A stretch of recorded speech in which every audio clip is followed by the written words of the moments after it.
ఉభయ సభలు కూడా నీట్ పేపర్ లీకేజ్ సంబంధించి ప్రతిపక్షాలు డిమాండ్ చేయడంతో రెండు సభలు కూడా వాయిదా పడడం జరిగింది.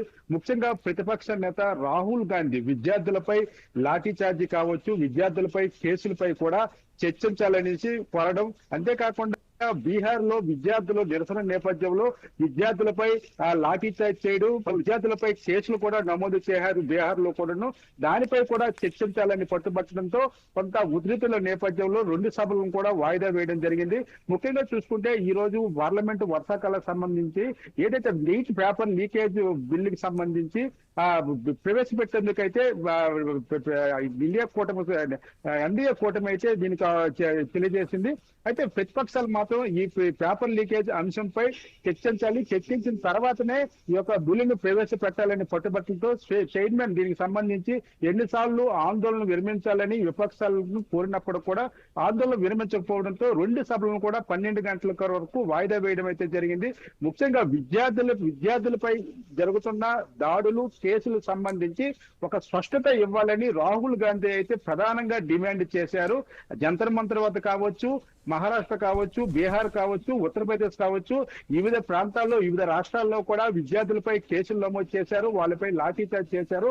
వాటిపై కూడా ఒక క్లారిటీ ఇవ్వాలని మాత్రం డిమాండ్ చేయడంతో గందరగోళ నేపథ్యంలో అయితే రెండు సభలను కూడా 12 గంటల వరకు వాయిదా వేయడం అయితే జరిగింది. శ్రీజ, అంటే వందే మాత్రం బిల్లు ఒకటి, అదేవిధంగా పరీక్షల పేపర్ లీకేజ్ దానిపై ఇంకొకటి, రెండు బిల్లులు ప్రవేశపెడతానన్నారు. ఇప్పుడు దానిపై కూడా చర్చించలేదు. అంటే రేపైనా మళ్ళీ 12 గంటలకు వాయిదా వేశారు, అప్పుడైనా చర్చించే అవకాశం ఉందంటారా, మళ్ళీ వాయిదా పడుతుందంటారా? ఏదైతే ఇండియా కూటమి అయితే కొంచెం బలంగానే ఏదైతే పేపర్ లీకేజ్ అంశం, విద్యార్థులపై దాడులకు సంబంధించి ముందుగానే చర్చించాలి అని చెప్తున్నారు. ఇంకొక విషయం, రాహుల్ గాంధీ కూడా ప్రధాని నరేంద్ర మోడీ క్షమాపణ చెప్పాలని కూడా కోరుతున్న పరిస్థితుల్లో గందరగోళం పరిస్థితుల్లో అయితే వాయిదా పడింది. మరోసారి 12 గంటలకి రెండు సభలు కూడా ప్రారంభమైన నేపథ్యంలో కూడా ఇదే పద్ధతిలో వ్యూహాత్మకంగా ఇండియా కూటమి వెళ్లే అవకాశాలు అయితే స్పష్టంగా కనిపిస్తున్నవి. అయితే ఇప్పటికే మొన్న శుక్రవారం ఈ వందే మాత్రం బిల్లుకి సంబంధించి రాజ్యసభలో ప్రవేశపెట్టారు. దానికి సంబంధించి లాంఛనంగా ఆమోదం చేయవలసి ఉంది. అయితే ఇప్పుడు పార్లమెంట్ లో కూడా ఈ బిల్లును ప్రవేశపెట్టేందుకు సిద్ధమయ్యారు. అయితే నీట్ పరీక్షలకు సంబంధించి నిరోధక బిల్లును కూడా ప్రవేశపెట్టేందుకు కూడా సిద్ధమైంది. ఈ రెండు బిల్లులు ఆమోదం అయిన తర్వాత ఏదైతే సుప్రీంకోర్టుల న్యాయమూర్తుల పెంపుపై కూడా బిల్లు ప్రవేశపెట్టేందుకు ఎన్డీఏ కూటమి అయితే సమాయత్తమైంది. అయితే ప్రతిపక్ష పార్టీల ఆందోళన, రాహుల్ గాంధీ ప్రధాన డిమాండ్ల నేపథ్యంలో, గందరగోళ పరిస్థితుల నేపథ్యంలో వేరే గత్యంతరం లేక స్పీకర్ అయితే సభను 12 గంటల వరకు వాయిదా వేయడం జరిగింది. మరొకసారి సభ ప్రారంభమైనా సరే ఇదే పరిస్థితి కొనసాగే అవకాశాలు అయితే స్పష్టంగా కనిపిస్తున్నాయి. ఎందుకంటే సభల ప్రారంభం ముందు ఇండియా కూటమి కూడా అత్యవసర సమావేశం నిర్వహించింది. ఈ సమావేశంలో కీలకంగా సభలో చర్చించవలసిన అంశాలు నీట్ పేపర్ లీకేజ్ అంశాలకు సంబంధించి, విద్యార్థులపై కేసులకు సంబంధించి, బీహార్ రాష్ట్రంలో విద్యార్థులపై భారీగా కేసులు కూడా నమోదు చేశారు. ఆ అంశంపై కూడా చర్చించాలని పట్టుబట్టిన నేపథ్యంలో కూడా సభ వాయిదా పడిందని చెప్పుకోవచ్చు. తర్వాత ఏదైతే 12 గంటలకు ప్రారంభమైన ఈ యొక్క సమావేశాలకు సంబంధించి కూడా ఇదే పరిస్థితి కొనసాగే అవకాశాలు అయితే కనిపిస్తుంది.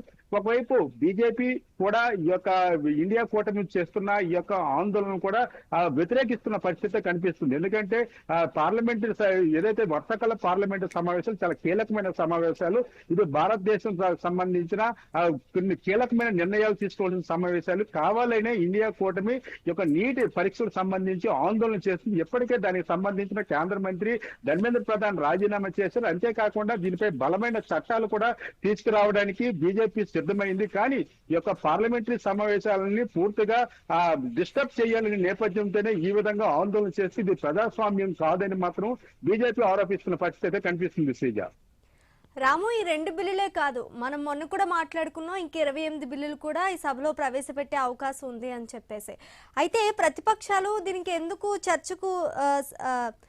చర్చకు రావట్లేదంటారు? ఎందుకు దీనికి సిద్ధంగా ఉండట్లేదు? ఎందుకు గందరగోళంగా అవుతుందంటారు? ఎస్ గతంలో మనం చూసుకోవచ్చు డీలిమిటేషన్ కావచ్చు, మహిళా బిల్లు కావచ్చు, సరైన 1/3 మెజార్టీ లేకపోవడం వల్ల గత సమావేశాల్లో వీగిపోయిన పరిస్థితి అయితే కనిపించింది. కానీ ఈసారి పరిస్థితి భిన్నంగా ఉంది. ఎందుకంటే ఏదైతే వెస్ట్ బెంగాల్ సంబంధించి టీఎంసీ మద్దతు, అదేవిధంగా పంజాబ్ సంబంధించి ఆమ్ ఆద్మీ రెబల్స్ మద్దతు, అదేవిధంగా శివసేనకు సంబంధించిన మహారాష్ట్ర నుంచి వాళ్ళ మద్దతు, సరైన మెజార్టీ అయితే బీజేపీకి ఉంది. ఇప్పుడు 28 బిల్లులకు సంబంధించి కూడా ఆమోదించేందుకు పక్కా ప్రణాళికతో వ్యూహం రచించింది బీజేపీ. అయితే ఈ సభలు సజీవంగా జరిగితే ఈ బిల్లులన్నీ ఆమోదించబడతామని ఒక వ్యూహాత్మకంగా కూడా ఇండియా కూటమి అయితే వ్యవహరిస్తుంది అనుకోవచ్చు. అయితే గత 4-5 రోజులుగా మనం సమావేశాలు చూసుకుంటే నీటి పేపర్ లీకేజ్ అంశాన్ని ప్రధానంగా చూపిస్తూ ఆందోళన చేసిన పరిస్థితి కనిపిస్తుంది. అయితే నీటి పేపర్ లీకేజ్ వ్యవహారం అనేది ఒక కొలిక్కి వచ్చింది. దానికి సంబంధించిన బిల్లును కూడా ప్రవేశపెట్టబోతున్నారు. దానికి సంబంధించిన కేంద్ర మంత్రి కూడా రాజీనామా చేశారు. అన్ని సద్గుమనం అయ్యాయి.